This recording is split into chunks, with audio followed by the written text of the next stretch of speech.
मौला अली के दौर का वाक़या है। एक शख्स ने अपनी ज़ौजा को छोड़ दिया, बच्चों को छोड़ दिया और वो चला गया बयाबान में। मौला अली की हुकूमत उस वक्त मौजूद थी, चौथी खिलाफत चल रही थी। चला गया। उसके भाई ने कंप्लेन की मौला अली से कि अपने बीवी बच्चों को उससे छोड़ दिया है, बयाबान में चला गया है, टाट का लिबास पहनता है, सुतली का लिबास पहनता है वो।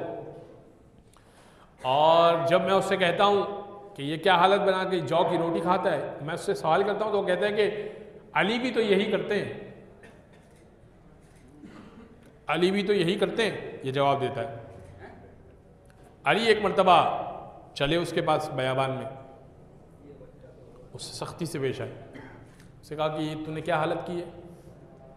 कहा अली आप भी तो यही ग़िज़ा खाते हैं, यही लिबास पहनते हैं, इबादत आप भी करते हैं, तो अगर मैंने किया तो क्या बुरा किया?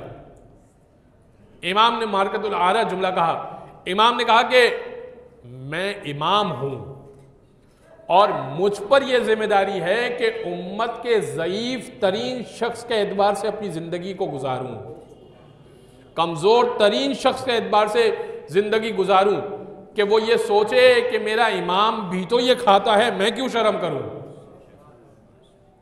ये मुझ पर जिम्मेदारी है कि अल्लाह ने तुझे इतना माल दिया है, इतना रिस्क दिया है, अच्छा लिबास तो पहन सकता है, और अपने घर वालों को तो क्यों भूल चुका है? मैंने तो अपने घर वालों को नहीं भूला। जा और जाकर अपनी ज़िंदगी गुजार, जिस तरह से परवरदिगार ने तुझे नेमतें दी हैं उसी अंदाज से अपनी ज़िंदगी गुजार।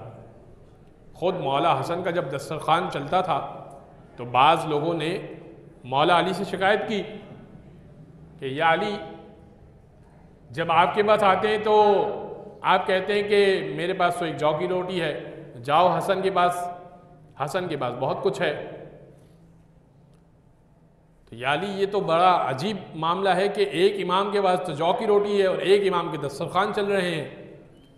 इमाम ने कहा इस वक्त मैं मनसब इमामत पर हूं, जब हसन मनसब इमामत पर आएगा तो वही तरीका अपनाएगा जो उसका बाप तरीका अपनाता था।